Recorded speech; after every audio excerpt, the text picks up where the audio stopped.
Halo, Assalamualaikum. Selamat pagi anak-anak ibu di kelas 9. Semoga kalian selalu dalam keadaan sehat walafiat ya. Jangan lupa tetap jaga kesehatan di tengah pandemi COVID seperti sekarang ini. Hari ini ibu akan menyampaikan materi layanan bimbingan konseling dengan bidang bimbingan belajar. Materi ini mengenai bagaimana cara kita untuk menerapkan disiplin belajar di rumah, khususnya pada saat kalian di masa-masa sekarang ini, yaitu melaksanakan pembelajaran jarak jauh dan belajarnya di rumah, dipandu oleh Bapak dan Ibu gurumu melewati media internet, melalui ada yang WhatsApp group, ada yang di Google Classroom, kemudian ada juga menggunakan channel YouTube-nya. Oke, media ini ibu berikan untuk kalian anak-anak ibu di kelas 9 dengan judul bagaimana cara belajar efektif. Ya, media ini juga dibuat oleh mahasiswa BK Uniska atas nama Mega Pradina, mahasiswa semester 8 bimbingan konseling Uniska Banjarmasin. Ya, selamat menyaksikan anak-anak.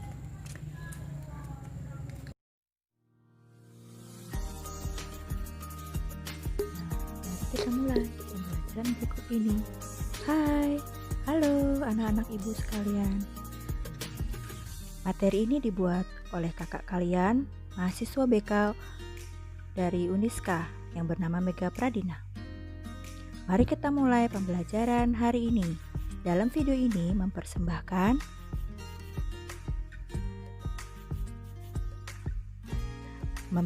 layanan sesi 1, layanan BK sesi 1. Let's go!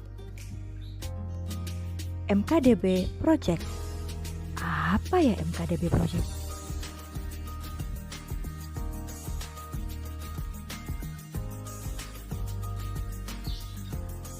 MKDB Project adalah mari kita disiplin belajar.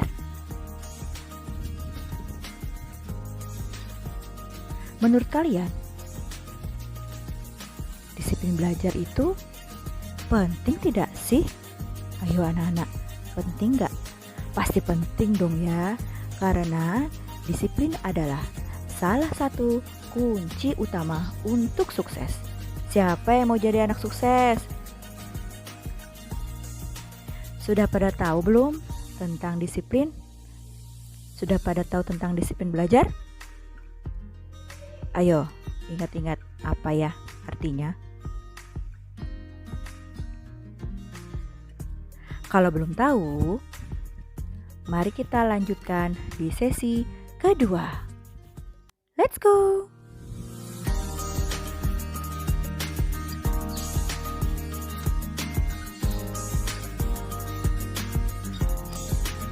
Baik, untuk sesi kedua ini kita akan membahas tentang pengertian disiplin. Apa itu disiplin?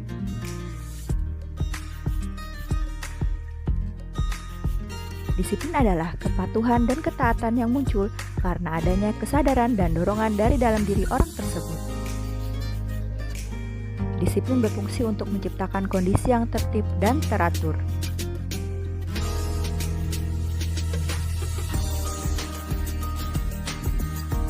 Disiplin juga ada dalam Quran surah Al-Asr ayat 1-3, yaitu yang pertama, disiplin pada dasarnya dorongan dalam hati untuk adanya niat memanfaatkan waktu dengan sebaik mungkin.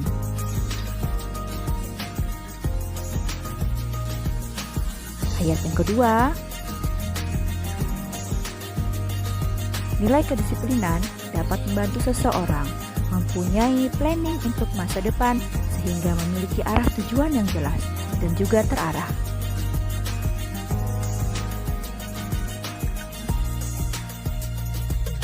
Dua hal yang dapat mempengaruhi disiplin, yaitu 1. Disiplin yang datangnya dari dalam diri sendiri atau internal, sehingga akan muncul atas keinginan sendiri tanpa ada paksaan.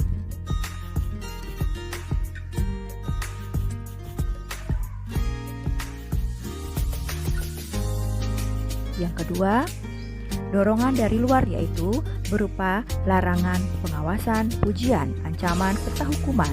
Kalau dari luar adanya unsur paksaan dari orang lain.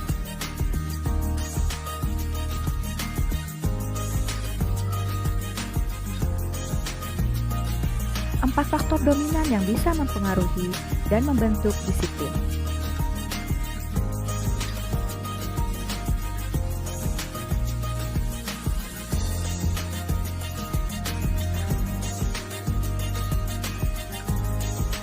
Yang pertama adalah kesadaran diri sendiri, adalah paham bahwa disiplin itu penting bagi keberhasilan diri sendiri. Yang kedua, ketaatan merupakan langkah penerapan dan praktis atas peraturan-peraturan yang mengatur perilaku individu tersebut, taat atau tidaknya.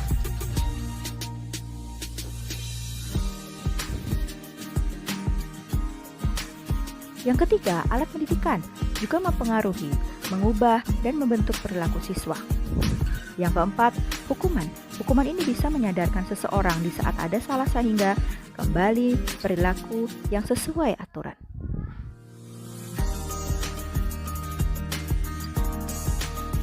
Nah, mari kita lanjutkan ke sesi ketiga. Let's go! Nah, sekarang apa sih yang dimaksud dengan belajar? Ayo, ada yang tahu nggak apa itu arti belajar? Pengertian belajar adalah belajar adalah proses usaha yang dilakukan oleh seseorang untuk memperoleh suatu perubahan sebagai hasil dari interaksi dengan lingkungan di sekitarnya. Pengertian disiplin belajar. Yang pertama, mematuhi peraturan yang sudah ditetapkan. Yang kedua, bisa mengontrol diri tanpa adanya paksaan. Yang ketiga, bisa mengatur waktu belajar. Yang keempat, menghargai diri sendiri dan orang lain saat di dalam kelas.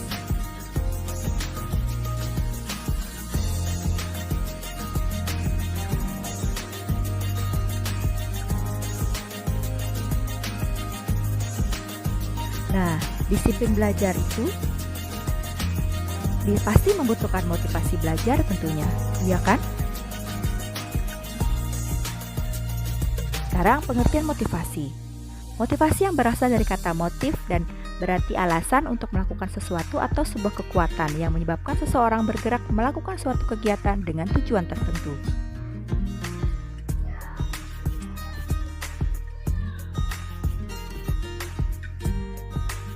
Motivasi belajar. Motivasi merupakan salah satu hal yang sangat penting dalam proses pembelajaran. Motivasi dalam belajar berperan dalam menumbuhkan gairah merasa senang dan bersemangat dalam belajar. Siswa yang mempunyai motivasi yang kuat akan mempunyai banyak energi untuk melakukan kegiatan belajar. Sedangkan siswa yang tidak memiliki motivasi dalam belajar, maka akan sulit dalam menjalankan aktivitas belajar dengan baik. Dalam memperoleh motivasi siswa yang baik, maka diperlukannya peran 1. Peran guru sebagai motivator agar siswa bisa bersemangat dalam belajar. Yang kedua, orang tua. Yang ketiga, lingkungan di sekitarnya. Fungsi motivasi. Yang pertama adalah mendorong timbulnya sesuatu perbuatan agar timbul suatu perbuatan seperti belajar. Yang kedua, berfungsi sebagai penggerak. Besar kecilnya motivasi akan menentukan cepat atau lambatnya suatu pekerjaan. Yang ketiga, motivasi berfungsi sebagai pengarah, artinya mengarahkan perbuatan ke arah pencapaian tujuan yang lebih baik.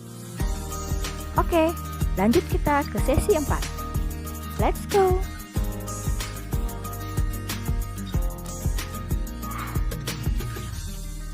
Bentuk pelanggaran-pelanggaran siswa yang tidak disiplin dalam belajar.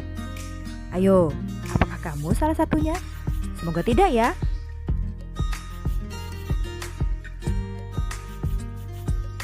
Yang pertama, siswa tidak disiplin belajar, contohnya adalah mencontek.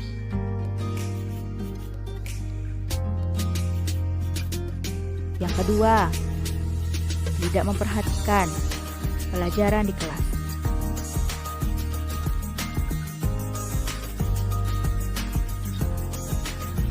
Yang ketiga, sering terlambat hadir di kelas atau di sekolah ya.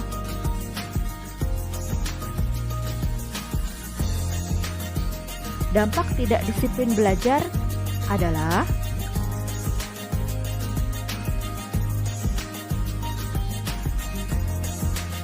yang pertama, dampaknya prestasi yang menurun.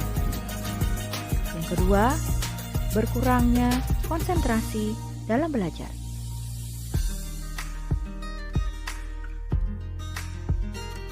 Yang ketiga,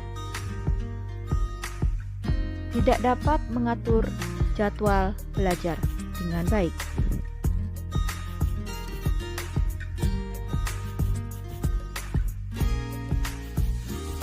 Keuntungan disiplin belajar yaitu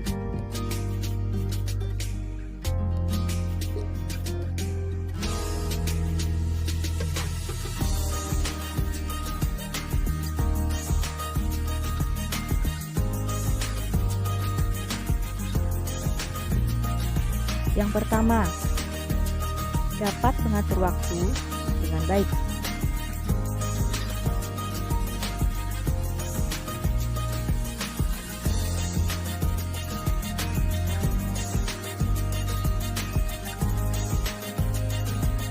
Keuntungan disiplin belajar berikutnya yaitu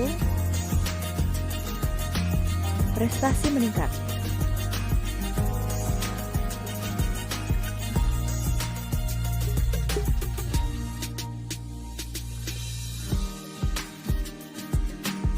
Keuntungan disiplin belajar berikutnya yaitu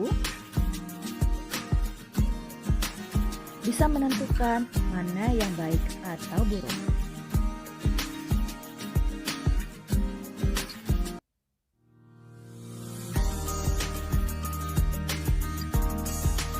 Mari kita lanjutkan kepada sesi 5. Let's go!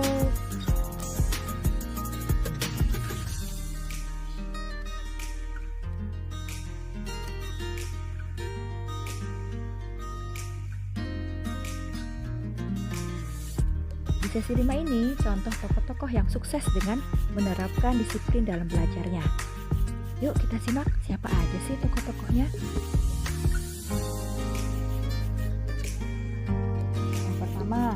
Najwa Shihab. Siapa yang tidak kenal dengan Mbak Najwa Shihab ini? Beliau sudah menjadi jurnalis selama 16 tahun dan prestasi yang didapatkan juga banyak. Yang kedua, ganteng ya, David Sudjirjo. David Sudjirjo ini adalah pendiri Etani yang sangat membantu para petani-petani yang ada di desa. Ia juga mendapatkan penghargaan ikon prestasi Pancasila dan ia masih berumur 18 tahun loh. Muda sekali. Tokoh berikutnya adalah Nadiem Makarim. Siapa yang tidak kenal beliau ya? Beliau adalah founder dari Gojek dan juga beliau sekarang menjabat sebagai Menteri Pendidikan dan Kebudayaan Indonesia.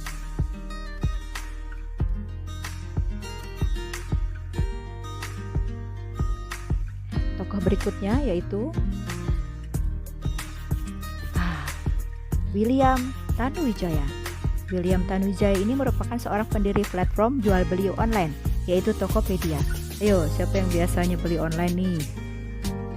Tokopedia. Tokoh berikutnya adalah ini. Ada Mas Delva Syah, Devara dan Muhammad Imam Usman. Ini pendiri perusahaan startup teknologi yang berfokus pada pendidikan, yaitu Ruang Guru.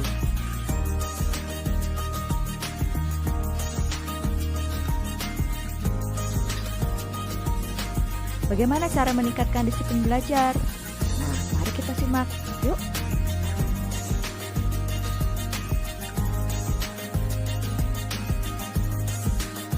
Meningkatkan disiplin belajar. Pertama,